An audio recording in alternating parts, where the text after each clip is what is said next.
Good morning, this is Larry Edelson with my Uncommon Wisdom weekly video market update for Thursday, July 14th. Well, we're seeing plenty of action yet again with continuing problems with the sovereign debt crisis in Greece and now the contagion of that sovereign debt crisis to Italy, which is something I've been warning about for the last few months.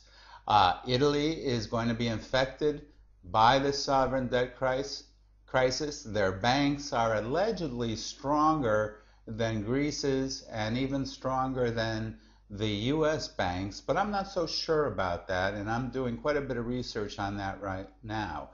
Either way, this sovereign debt crisis is going to sweep through Europe and eventually hit our shores, and our shores, as you know, as I've been predicting, are really ground zero for the sovereign debt crisis.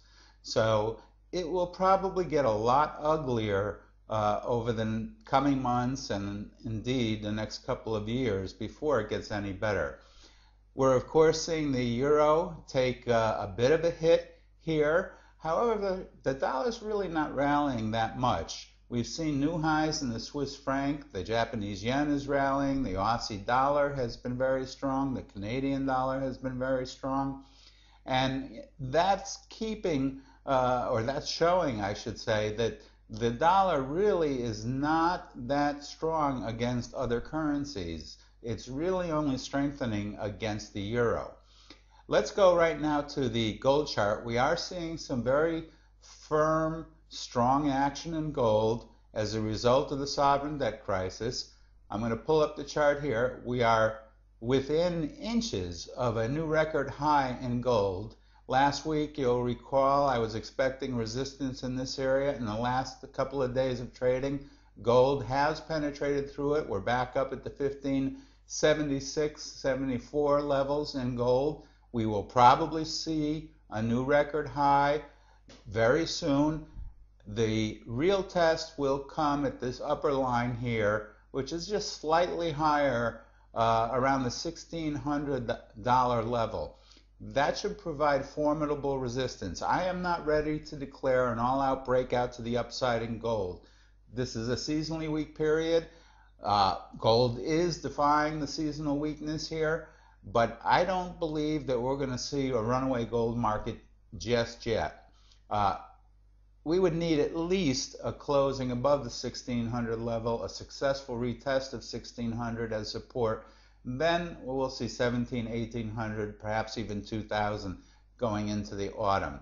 This is not a market you want to be shorting, okay? My Real Wealth subscribers, longtime followers of my work, they're long gold from 1999 and 2000, from as low as the 255 level. We added it roughly 400, we added at 500, we added at 700, we added at 1100. I have a full 25% recommended position in gold. So we're doing very nicely with the strength in gold. Let's now move on to silver. Silver is caught pretty much in the sideways trading range that it's been in, a volatile sideways trading range, that's for sure. We did get a sharp fall in silver the other day, now a sharp rally in silver. Silver is, of course, nowhere near new highs like gold, and that's showing you a divergence between the two metals. Gold acting as real money, as a store of value, and silver acting more like an industrial commodity right now after having crashed so violently back in April and May. Silver could get up to the 37, possibly even push $40, but I don't believe it will get any higher than that. It is not ready yet to move to new record highs. That will come much later in silver, probably not for a couple of years.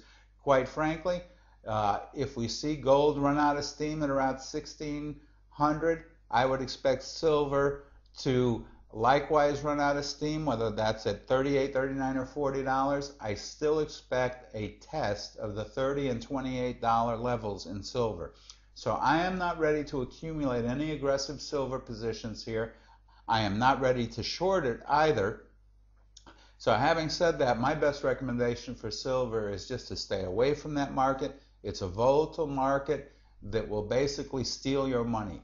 and wait for my signals in the silver market to move to a long-term core position, which is not going to happen in the weeks ahead until we get down to at least $30. Now, let's go to the dollar index. As I was saying before, the dollar started to rally. It's really net gone sideways between 74 and 77 over the last few months. That's really a sideways trading affair for the dollar. The dollar is only largely rallying against the euro, and it is falling against Asian currencies. It's falling, as I mentioned, against the Swiss franc, Japanese yen, the Aussie dollar. So the dollar really is not acting very strong here given the big picture, and the reason for that is the sovereign debt crisis, when it hits our shores, is going to be violent. It's going to be a tidal wave. It could happen as soon as August 2nd if no deal is struck in Washington over the debt ceiling. So we do want to keep our eyes on the dollar over the next few weeks.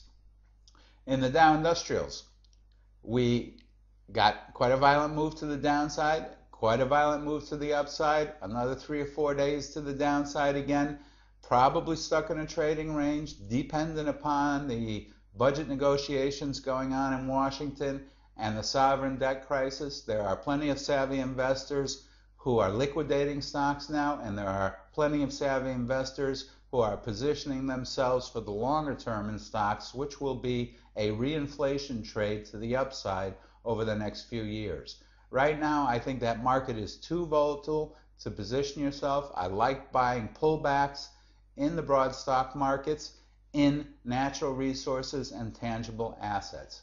For now, this is Larry. Stay tuned to everything I publish. You'll want to keep an eye on what's happening in Asia. The Asian economies are looking stronger than most people expect. Just announced recently, China's GDP came in at 9.5%, better than forecast, showing the resilience that's occurring in Asia. Stay tuned to your inbox for updates and to my regularly published columns. This Friday, my July Real Wealth Report goes out. You won't want to miss it.